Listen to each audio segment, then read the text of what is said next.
আমন্ত্রণ জানাচ্ছি বাংলা সংবাদে। শুরুতে সংবাদ শিরোনাম, পরে বিস্তারিত। বিএনপির বর্ধিত সভা শুরু, প্রধান অতিথি খালেদা জিয়া।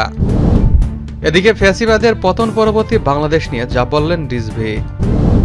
জানাবো সংস্কার, স্থানীয় নির্বাচন নিয়ে জনগণের সামনে ধূম্রজাল সৃষ্টি করা হচ্ছে বলছে তারেক রহমান। এবং সর্বশেষ জানাবো ন্যূনতম সংস্কার করে দ্রুত নির্বাচনের আহ্বান খালেদা জিয়ার। এখন বিস্তারিত। বিএনপির বর্ধিত সভা শুরু, প্রধান অতিথি খালেদা জিয়া। সুদূর ঐক্যই রুখে দিতে পারে সকল ষড়যন্ত্র স্লোগানে বিএনপির বর্ধিত সভা শুরু হয়েছে। এতে প্রধান অতিথির বক্তব্য রাখবেন বিএনপির চেয়ারপারসন বেগম খালেদা জিয়া। সবাই অংশ নিয়েছেন দলটির কেন্দ্রীয় থেকে তৃণমূলের ৩৫০০ নেতাকর্মী। বৃহস্পতিবার জাতীয় সংসদ ভবনের এলডি হল সংলগ্ন মাঠে ১১টা ৫ মিনিটে পবিত্র কোরআন তেলাওয়াত ও দোয়ার মধ্য দিয়ে সভা শুরু হয়। এতে লন্ডন থেকে ভার্চুয়ালি যুক্ত হয়ে সভাপতিত্ব করছেন দলের ভারপ্রাপ্ত চেয়ারম্যান তারেক রহমান। সভার উদ্বোধন ও সমাপনী বক্তব্য রাখবেন তিনি। এর আগে বিএনপির সিনিয়র যুগ্ম মহাসচিব অ্যাডভোকেট রুহুল কবির রিজভী দলটির মহাসচিব মির্জা ফখরুল ইসলাম আলমগীরের কাছে বর্ধিত সভার ফাইল হস্তান্তর করে। বর্ধিত সভায় উপস্থিত আছেন বিএনপির মহাসচিব মির্জা ফখরুল ইসলাম আলমগীর, স্থায়ী কমিটির সদস্য খন্দকার মোশাররফ হোসেন, নজরুল ইসলাম খান, গয়েশ্বর চন্দ্র রায়, সালাউদ্দিন আহমেদ, আমির খসরু মাহমুদ চৌধুরী, বেগম সেলিমা রহমান, হাফিজউদ্দিন আহমেদ। এতে ভার্চুয়ালি যুক্ত হয়েছেন ডাক্তার এ.কে.এম. জাহিদ হোসেন। এছাড়া দলের জাতীয় স্থায়ী কমিটির সদস্য, চেয়ারপারসনের উপদেষ্টা সদস্য, জাতীয় নির্বাহী কমিটির সকল কর্মকর্তা ও সদস্যগণ, সকল মহানগর, জেলা, থানা, উপজেলা, পৌর কমিটির সভাপতি, সাধারণ সম্পাদক অথবা আহ্বায়ক ও সদস্য সচিবরা রয়েছেন। এর বাইরেও বিএনপির ১১টি অঙ্গ সহযোগী সংগঠনের সভাপতি, সাধারণ সম্পাদক অথবা আহ্বায়ক ও সদস্য সচিব উপস্থিত আছেন। দীর্ঘ সময় পর দলের এই আয়োজন সারা দেশে নেতাকর্মীদের দলে দলে যোগ দিয়েছেন। দলের কাছে নিজেদের প্রত্যাশার কথা তুলে ধরে বক্তব্য দেবেন। সেগুলো আমেলি নিয়ে কর্মকৌশল নির্ধারণ করবে বিএনপি। ফ্যাসিবাদের পতন পরবর্তী বাংলাদেশ নিয়ে যা বললেন রিজভী। ফ্যাসিবাদের পতন দেশে স্বস্তি ফিরেছে বলে দাবি করেছেন বিএনপির সিনিয়র যুগ্ম মহাসচিব অ্যাডভোকেট রুহুল কবির রিজভী। তিনি বলেছেন, আওয়ামী লীগের পতনের পর কিছুটা হলেও মুক্তির পরিবেশ বিরাজ করছে। যারা এই ফ্যাসিবাদ বিরোধী আন্দোলনে বুক চিতিয়ে দাঁড়িয়ে শেখ হাসিনা বর্বরোচিত শাসনের বিরুদ্ধে ক্ষোভ জানিয়েছিল, তাদের অনেকেই আমাদের কাছ থেকে হারিয়ে গেছে। এখনও তাদের কোনো হদিস মেলেনি। আজ বৃহস্পতিবার জাতীয় সংসদ ভবনের এলডি হল সংলগ্ন মাঠে বিএনপির বর্ধিত সভায় শোক প্রস্তাবকালে তিনি এসব কথা বলেন। রিজভী বলেন, কতজন আয়নাঘরে বন্দী ছিল, কতজন যে অকথ্য অত্যাচারের শিকার হয়েছেন, তারপর কোথায় তাদের ফেলে রাখা হয়েছে, এখন পর্যন্ত তার কোনো হদিস পাওয়া যায়নি। কত নেতাকর্মী এবং দেশের নানা শ্রেণী পেশার মানুষ হারিয়ে গেছেন, তার অন্ত নেই। আমরা এদের সবার প্রতি গভীর শ্রদ্ধা জানাচ্ছি, তাদের আত্মার মাগফিরাত কামনা করছি। তিনি আরও বলেন, দীর্ঘ রত্রের স্রোত ও আন্দোলন সংগ্রামের মাধ্যমে ফ্যাসিবাদমুক্ত পরিবেশ আজ দলের বর্ধিত সভায় অনুষ্ঠিত হচ্ছে। বর্ধিত সভার শুরুতেই বাংলাদেশ জাতীয়তাবাদী দল শ্রদ্ধার সঙ্গে স্মরণ করে দলের প্রতিষ্ঠাতা, মহান স্বাধীনতার ঘোষক শহীদ রাষ্ট্রপতি জিয়াউর রহমান বীর বিক্রমকে। এদেশে বহুদলীয় গণতন্ত্রের প্রতিষ্ঠাতা, বাংলাদেশ বিনির্মাণ ও বাংলাদেশের জাতীয়তাবাদীর প্রবর্তক ছিলেন শহীদ প্রেসিডেন্ট জিয়াউর রহমান। বিএনপির সিনিয়র যুগ্ম মহাসচিব বলেন, বাংলাদেশের রাজনীতিতে ন্যায়, নিষ্ঠা, সততা এবং দেশপ্রেমের এক অনন্য ক্ষণজন্মা পুরুষ বীর মুক্তিযোদ্ধা জিয়াউর রহমান।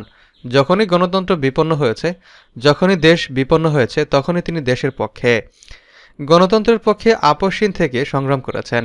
সেই গণতন্ত্রের প্রতীক, গণতন্ত্রের মা দেশনেত্রী বেগম খালেদা জিয়ার আশু সুস্থতা কামনা করে ২০১৬ সালের ১৯ মার্চ ষষ্ঠ জাতীয় কাউন্সিলের অঙ্গ ও সহযোগী সংগঠনের বিভিন্ন পর্যায়ে যেসব নেতাকর্মী ও সমর্থকরা মারা গেছেন, তাদের সবাইকে গভীর শ্রদ্ধার সঙ্গে স্মরণ করে আজকের বর্ধিত সভায় শোক প্রস্তাব গ্রহণ করছি।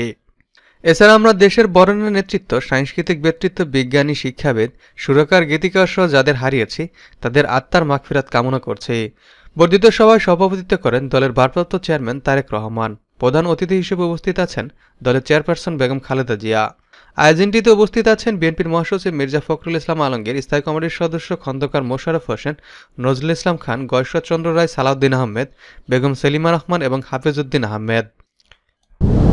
বিএনপির ভারপ্রাপ্ত চেয়ারম্যান তারেক রহমান বলেছেন, জাতীয় ঐক্য এবং জাতীয় নির্বাচনের পরিবেশ বিনষ্টের চক্রান্তের বিরুদ্ধে আমি দেশের কৃষক, শ্রমিক জনতা, আলেম উলামা, পীর মাশায়েখ তথা সকল শ্রেণীর পেশার মানুষকে সতর্ক থাকার আহ্বান জানাই। যারা বাংলাদেশকে তাবেদার রাষ্ট্র বানিয়ে রাখতে চেয়েছিল, তাদের ষড়যন্ত্র কিন্তু এখনও থেমে নেই। সংস্কার কিংবা স্থানীয় নির্বাচন, এসব ইস্যু নিয়ে জনগণের সামনে এক ধরনের ধূম্রজাল সৃষ্টি করা হচ্ছে। আজ বৃহস্পতিবার বিএনপির বর্ধিত সভায় উদ্বোধনী বক্তব্যে তিনি কথা বলেন। জাতীয় সংসদ ভবনের এলডি হল সংলগ্ন মাঠে বেলা ১১টা ৫ মিনিটে পবিত্র কোরআন তেলাওয়াত ও দোয়ার মধ্য দিয়ে সভা শুরু হয়। এতে লন্ডন থেকে ভার্চুয়ালি যুক্ত হয়ে সভাপতিত্ব করছেন তারেক রহমান। সমাপনী পর্বে বক্তব্য রাখবেন তিনি। এতে প্রধান অতিথি হিসেবে ভার্চুয়ালি যুক্ত হবেন সাবেক প্রধানমন্ত্রী বিএনপির চেয়ারপারসন বেগম খালেদা জিয়া। তারেক রহমান বলেন, বাংলাদেশের গণতন্ত্রকামী জনগণের আশা-আকাঙ্ক্ষার প্রতীক বাংলাদেশ জাতীয়তাবাদী দল বিএনপির বর্ধিত সভা দীর্ঘ 7 বছর পর অনুষ্ঠিত হচ্ছে। এর আগে বিএনপির সর্বশেষ বর্ধিত সভা অনুষ্ঠিত হয়েছিল 2018 সালের 4 ফেব্রুয়ারি। সেই অনুষ্ঠানে প্রধান অতিথি ছিলেন mother of democracy Begum Khaleda Zia.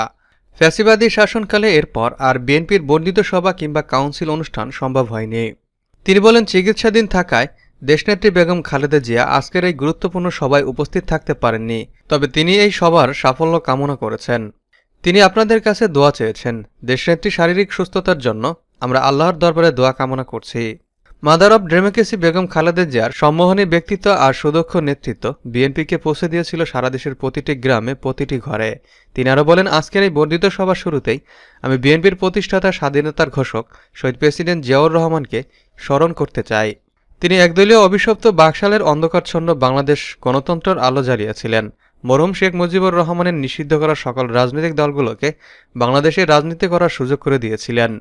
জনগণের ভালোবাসায় ধন্য বিএনপির হাতে গণতন্ত্রের ঝান্ডা তুলে দিয়েছিলেন।